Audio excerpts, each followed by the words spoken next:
राजस्थान के पूर्व उप मुख्यमंत्री कांग्रेस नेता सचिन पायलट का आज कांग्रेसियों द्वारा अजमेर जयपुर बाईपास घुघरा स्थित सुभाष उद्यान पर भव्य स्वागत किया गया। इस मौके पर सचिन पायलट ने मीडिया से बातचीत करते हुए कहा कि वर्तमान में आए हुए परिणाम सरकार के विरोध में आए हैं। उन्होंने कहा कि महंगाई और बेरोजगारी पूरे देश में हावी हो रखी है। इसके अलावा अमीर और गरीबी की खाई भी बढ़ी है। पायलट ने कहा कि कांग्रेस का हर एक कार्यकर्ता का मनोबल ऊंचा था और कार्यकर्ता बूथ स्तर पर ऐसी भीषण गर्मी में भी डटे रहे। वोट सरकार के खिलाफ पड़ा है और जनादेश भी उन्होंने खंडित बताया। उन्होंने कहा कि कांग्रेस और इंडिया गठबंधन को जनता का अपार समर्थन भी मिला है। ये जो लोकसभा के चुनाव थे, ये एक ऐसे चुनाव थे जहां पूरी दुनिया देखना चाहती थी कि देश के लोग किस प्रकार की राजनीति को पसंद करते हैं।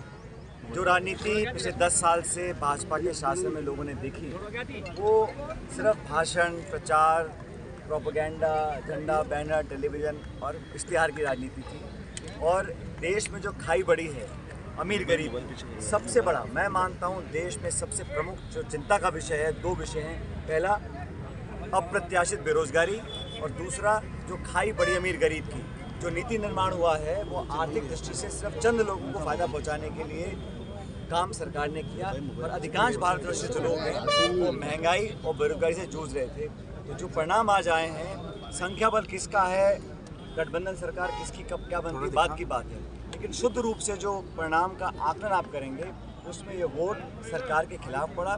भाजपा का संख्या बल 303 था, आज 60-70 उनके सांसद कम चुन कर आए हैं। एनडीए ने दावा 400 का किया था, 200 कुछ पे आके वो अटक गए हैं। और ये जो जनादेश भी है ये खंडित है। किसी भी दल को सरकार बनाने का स्पष्ट बहुमत नहीं मिला। मतलब लोगों को जो सत्ता में थे उनको अपने गिरबान में झांकना चाहिए और आकलन करना चाहिए कहाँ उनसे कमी रह गई थी। कांग्रेस को और इंडिया अलायंस को आपार जन समर्थन जनता का मिला है। कांग्रेस पार्टी का प्रदर्शन राजस्थान में बहुत बेहतर रहा। पिछले लोकसभा चुनाव में हम एक भी सीट जीत नहीं पाए थे। इस बार हम लोग 11 सीटों पर भाजपा को हम लोग पराजित कर पाए हैं। ये हम सबकी सामूहिक मेहनत का परिणाम है। अच्छा प्रत्याशियों का चयन हुआ। हमारा मैनिफेस्टो, हमारा कैंपेन, राहुल गांधी जी की पदयात्रा, प्रियंका जी का, खड़गे जी का व्यापक जो पूरे देश में प्रचार उन्होंने किया, उसका लाभ हमको मिला है। इसलिए हमारा जो संख्या बल था वो दुगना हो गया और इंडिया अलायंस को बंगाल में, उत्तर प्रदेश में, हर जगह बहुत बहुमत मिला है। तो ये चुनाव मैं समझता हूँ बड़े महत्वपूर्ण थे और सरकार का गठन तो राष्ट्रपति के निमंत्रण के बाद होगा, लेकिन जो परिणाम आए हैं वो मुझे लगता है कि सरकार के विरोध में है। सरकार की जो नीति थी दमन की, विपक्ष को ख़त्म करने की, संवादहीनता की, संवेदनहीनता की, उसको लोगों ने नापसंद किया है।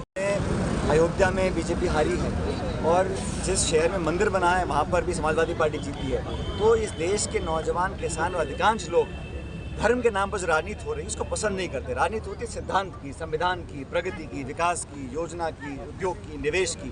और राजनीति आप करें मंगलसूत्र की, हिंदू की, मुसलमान की, मंदिर मस्जिद की, उसको नौजवान पीढ़ी और अधिकांश लोग पसंद नहीं करते हैं। ये बात मुझे लगता है भाजपा को समझ में आ गई होगी।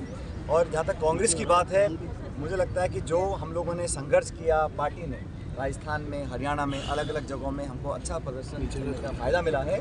और मैं तमाम कार्यकर्ताओं को, राजस्थान के हमारे जो राजस्थान के कांग्रेस के कार्यकर्ता हैं, मैं समझता हूँ देश के सर्वश्रेष्ठ हैं। और जिस मेहनत के साथ उन्होंने पार्टी का बीड़ा उठाया, नेता तो सिर्फ हम लोग भाषण देते हैं, लेकिन पोलिंग बूथ पर जिन्होंने भीषण गर्मी में तमाम दबाव के बावजूद केंद्र की सरकार, राज्य की सरकार, डबल इंजन का पूरा उन्होंने सत्ता का दुरुपयोग किया, उसके बावजूद कार्यकर्ताओं ने जो बूथ पर खड़े होकर इस गर्मी में लोगों को वोट डलवाकर पार्टी को जिताया है, उनकी मेहनत के कारण आज हमारे अच्छे परिणाम हैं। सर, हनुमान बेनीवाल ने एक बयान जारी किया है कि राजस्थान में आरएलपी की ओर से 20 लाख वोट कांग्रेस को पड़े, लेकिन जब गठबंधन की अभी मीटिंग हुई उसमें उनको नहीं बुलाया गया, वो उनका अपमान हुआ है, ऐसा उन्होंने कहा है। सब लोग जो इंडिया गठबंधन में थे आज भी गठबंधन में हैं।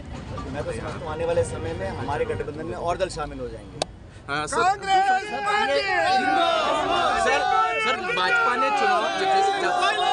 सर भाजपा ने परिणाम आने के बाद चुप्पी साध ली है। मंत्री जाबर सिंह ने भी कल कहा कि है ना, जो टिकट में हुई है, टिकट दिया गया उसमें कहीं ना। भारतीय जनता पार्टी की अंदरूनी मामलों में टिप्पणी नहीं करना चाहता हूँ। उनका दल है, उनकी सरकार है, वो जो मर्जी करें, लेकिन राजस्थान के लोगों को आज उम्मीद है कि जो सरकार बनी है वो लोगों की मदद करे।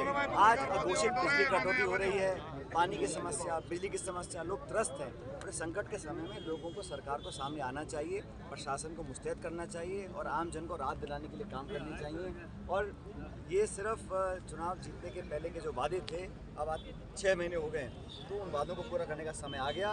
कांग्रेस पार्टी जनता के साथ खड़ी है, हर मौके पर लोगों की बात को उठाते रहेंगे और सरकार को अगर वो काम नहीं करेंगे तो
Put your copy list. Pizza Point, Kangor. for delicious moment.